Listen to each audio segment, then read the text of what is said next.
તાલુકા પંચાયત પ્રમુખ પદે રાજકીય સમીકરણોમાં મોટો ફેરફાર. અમરેલી જિલ્લાના લાઠી તાલુકા પંચાયતના પ્રમુખ પદની પસંદગી દરમિયાન રાજકીય સ્તરે મહત્વપૂર્ણ વળાંક જોવા મળ્યો હોવાની ચર્ચા રાજકીય વર્તુળમાં ચાલી રહી છે.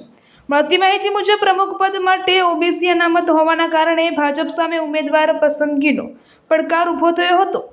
તાલુકા પંચાયતમાં ભાજપને બહુમતી મળી હોવા છતાં પક્ષ તરફથી કોઈ ઓબીસી ઉમેદવાર વિજેતા ન થતા રાજકીય ગણિત બદલાયું હતું. આ દરમિયાન કોળી સમાજમાંથી આવતા અને અગાઉ આમ આદમી પાર્ટીમાંથી ચૂંટાયેલા એક સદસ્યને ભાજપના સમર્થન સાથે પ્રમુખ પદ સોંપવામાં આવ્યું હોવાનું સામે આવ્યું છે.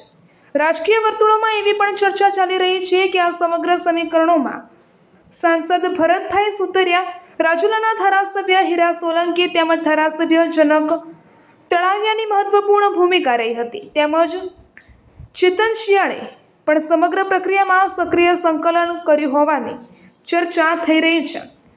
આ ઘટનાક્રમ બાદ કોંગ્રેસના ઓબીસી સદસ્યને પ્રમુખ બનવાની શક્યતાઓ અટકી ગઈ હોવાનું માનવામાં આવી રહ્યું છે. રિપોર્ટર રાઠોડ મહેન્દ્રભાઈ. રમીલાબેનને ભારતીય જનતા પાર્ટી દ્વારા પ્રમુખ માટેના મારા દાવેદાર હતા અને અત્યારે જ પ્રમુખ તરીકે ડિક્લેર થઈ ગયા છે.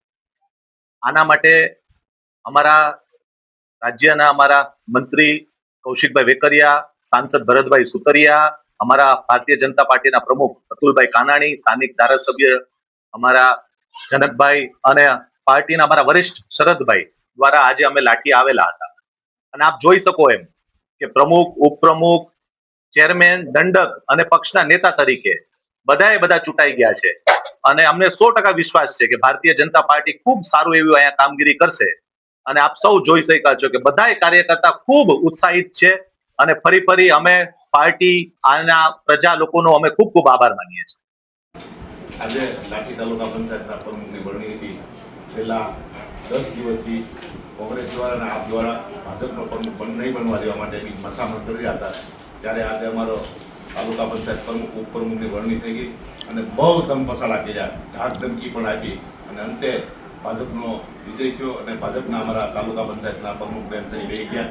અને લોકોમાં એવો ભય બેહાર્યો કે કંઈ થઈ શકશે નહીં. ત્યારે અમારા કૌશિકભાઈ વેકરિયા, અમારા જિલ્લાના પ્રમુખ અતુલભાઈ કાનાણી, મહામંત્રી તેમજ હું અને ચેતનકુમાર શિયાળ લઈ અને તમામ સાથે રહી અને તાલુકા પંચાયતની બોડી અમારી આજે બેસાડી દીધી. લાઠી તાલુકા પંચાયત ખૂબ અભિનંદન.